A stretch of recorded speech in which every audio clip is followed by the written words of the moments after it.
শফিক তার নিখুঁত অভিনয় দিয়ে খুবই অল্প বয়সে পল্লিগ্রাম টিভি সহ হাজারো দর্শকের মন জয় করে নিয়েছে। কিন্তু পল্লিগ্রাম টিভিতে শফিকের আর ভিডিও দেখা যাচ্ছে না। প্রায় কয়েক মাস যাবৎ শফিককে নিয়ে রবিউল শেখ কিন্তু আর কোনো ভিডিও করতেছে না।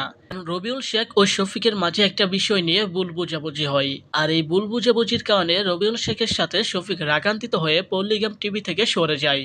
মূলত অনেকে বলে যে একটা মেয়ের সাথে সম্পর্ক থাকার কারণে শফিককে পল্লিগ্রাম টিভি থেকে সরিয়ে দেওয়া হয়েছে। আসলে কি রবিউল শেখ শফিককে এখান থেকে সরিয়ে দিয়েছিল?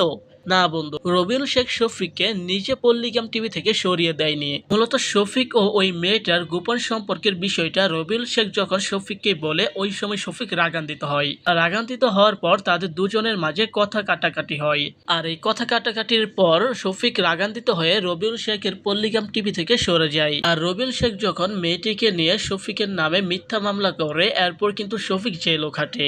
আর এখন কিন্তু শফিক জেলে নেই। কিভাবে বেরিয়ে আসলো জেল থেকে? তো রবিউল শেখই কিন্তু শফিককে জেল থেকে বের করে নিয়ে এসেছে। কেন নিয়ে আসলো? রবিউল শেখ কিন্তু পরবর্তীতে বুঝতে পেরেছে যে শফিক এখানে নির্দোষ। শফিকের নামে একটা মিথ্যা গুজব ছড়ানো হয়েছিল, যার জন্য রবিউল শেখ শফিকের কাছে ক্ষমাও চেয়েছে। যার জন্য কিন্তু শফিককে আবার পল্লিগ্রাম টিভিতে নিয়ে আসতেছে রবিউল শেখ। আপনারা ঠিক শুনতে পেরেছেন, হ্যাঁ আপনারা ঠিকই শুনতে পেরেছেন। শফিককে নিয়ে পল্লিগ্রাম টিভির ওনার রবিউল শেখ আবারও ভিডিও করবে। আবারও পল্লিগ্রাম টিভিতে শফিককে দেখা যাবে। যদি শফিকের সম্পর্কে পরবর্তী নাটক কত তারিখে আসবে এই বিষয়টা জানতে চান, তাহলে অবশ্যই এই চ্যানেলটা সাবস্ক্রাইব করে আমাদের সাথে থাকুন। আপনি যদি এই চ্যানেলটা সাবস্ক্রাইব করে সাথে থাকুন, তাহলে অবশ্যই শফিকের পরবর্তী ভিডিওটা আপনি দেখতে পারবেন।